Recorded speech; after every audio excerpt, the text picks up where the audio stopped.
పవన్ కళ్యాణ్ గారు అన్న దిష్టి మాట అని చాలా రోజులు అయింది.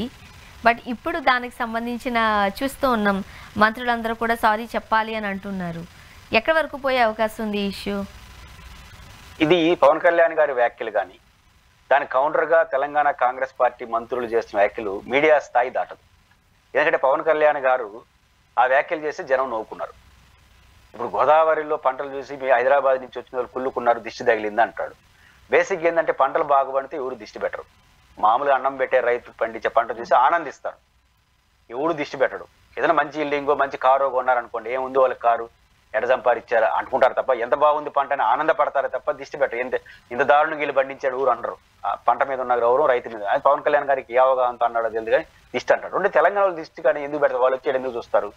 ఇప్పుడు హైదరాబాదు, గ్రేటర్ హైదరాబాద్ అమెరికాలో కనిపిస్తుంది. అట్లాంటి ప్రాంతంలో ఉన్నవాళ్ళు తెలంగాణలో కూడా పంటలు బాగుపడుతున్నాయి. ఆయనకు తెలుసో తెలియదు, తిరిగినట్లేదు. ఈ మధ్య తెలంగాణలో మిషన్ భగీరథ లాంటి రావడం వల్ల పంటలు బాగా పండుతున్నాయి. కొన్ని సందర్భాల్లో గిట్టుబాటు ధరలకు ఇబ్బంది పడేంత పంటలు పండుతున్నాయి. పంటలు పండో లేదో కొత్తలో వచ్చేటట్టు మాట్లాడితే ఎట్లా? వాళ్ళు కూడా బ్రహ్మాండ గోదావరి నది పక్కన మిషన్ భగీరథ బాగా పంటలు పండించుకుంటున్నారు. పంటలు బాగా పండుతున్నారు. ఒక చూడండి వాళ్ళ పంటలు. ఆయన మాట్లాడడం అర్థం లేదు. ఆయన ఎందుకు కాబట్టి ప్రజలు కూడా నవ్వుకున్నారు. కరెక్ట్గా జగదీష్ రెడ్డి కరెక్ట్గా చెప్పినాడు. ఆయన మామూలుగా ఎప్పుడు కూడా పెరోసెస్గా ఒక అవకాశం వస్తూ గుమ్ముండడు కాదు. ఆయన తెలంగాణ మాజీ మంత్రి. ఏదైనా వస్తే ఇంకొంచెం ఎక్కువ చేసి మాట్లాడతాడు. అలాంటి వ్యక్తి కరెక్ట్గా చెప్పినాడు. ఏం చెప్పినాడు? నవ్వు వస్తా ఉంది అన్నాడు. మీలాంటి జర్నలిస్టులు ఇటు అన్నాడు కదంటే నవ్వు వస్తా ఉంది అన్నాడు. స్పృహండి మాట్లాడాలి కదా. వాళ్ళేమైనా హైదరాబాద్కి వచ్చి ఉంటారు, హైదరాబాద్ చూడబోయాడు అక్కడికి అని కొట్టాడు, బారేసినాడు. కానీ వీళ్ళు కాంగ్రెస్ వాళ్ళు ఎందుకు లేపుతుందని నాకు అర్థం కాల.